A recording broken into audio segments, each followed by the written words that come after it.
Pernah tak anda fikir macam mana idola atau role model ni dibentuk dalam fikiran anak-anak kita?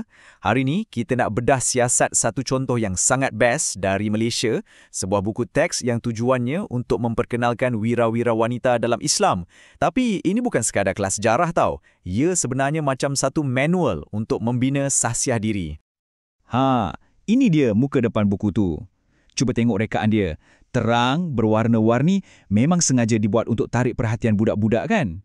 Matlamatnya jelas, bukan cuma nak sampaikan fakta sejarah, tapi nak angkat tokoh-tokoh hebat ni sebagai idola yang generasi muda boleh contohi. Jadi, tajuk ni sendiri dah timbulkan satu soalan yang penting. Apa sebenarnya maksud mujahidah untuk wanita dalam buku ni?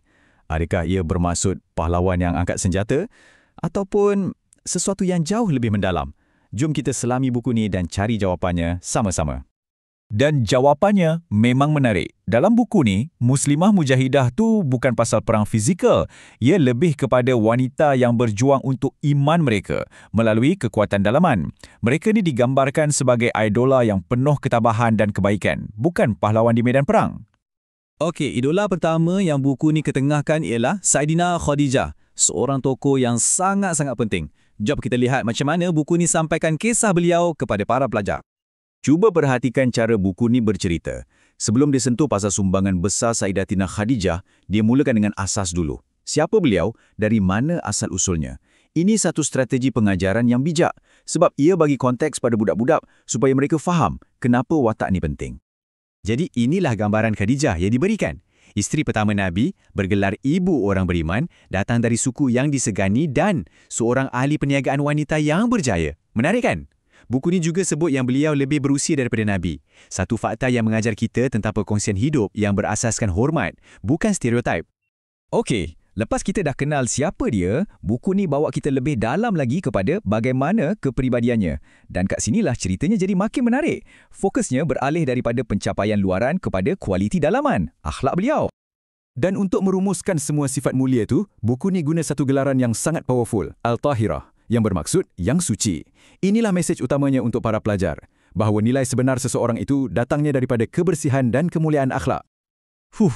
Betikan ni merangkum segalanya. Inilah kata-kata yang menunjukkan keyakinan dan keimanan Khadijah yang tak berbelah bahagi masa semua orang lain masih ragu-ragu. Ia tunjukkan betapa pentingnya sokongan dan kepercayaan beliau pada waktu yang paling kritikal menjadikan beliau sebagai tiang seri kekuatan. Seterusnya, kita beralih kepada idola kedua, Saidatuna Aisyah. Kalau Khadijah tadi adalah simbol sokongan dan kestabilan, Aisyah pula digambarkan sebagai seorang mujahidah melalui jalan ilmu, seorang sarjana dan guru. Dan sekali lagi, kita nampak corak yang sama. Cerita dimulakan dengan latar belakang beliau. Buku ni bagi butiran penting tentang kehidupan awal Aisyah untuk membina asas pemahaman sebelum kita menyelami sumbangan intelektualnya yang besar. Jadi, buku ni melukiskan gambaran Saidina Aisyah sebagai anak kepada sahabat karim Nabi yang dididik dengan akhlak yang hebat sejak kecil. Perkahwinan di usia muda dan usianya yang panjang membolehkan beliau menjadi salah satu sumber ilmu yang paling penting dalam sejarah awal Islam. Dan yang ni, saya suka. Buku ni guna satu metafora visual yang sangat kreatif. Sifat-sifat mulia Aisyah tak disenaraikan macam tu je, tapi disusun macam tangga akhlak, seolah-olah satu panduan, langkah demi langkah untuk membina peribadi yang cemerlang. Jom kita daki tangga ni. Bermula dengan penyayang, kemudian naik ke pemaaf, penyabar, dan di puncaknya, kuat hafalan untuk menyebarkan ilmu. Setiap satu anak tangga ni adalah sifat yang jelas, yang budak-budak boleh faham dan cuba amalkan dalam hidup mereka. Dan kalau anda tertanya-tanya kenapa beliau digelar cendekiawan muda, jawapannya ada pada satu nombor, 2110. Itulah jumlah hadis sahih yang diriwayatkan oleh beliau. Bayangkan, satu legasi ilmu yang sangat luar biasa.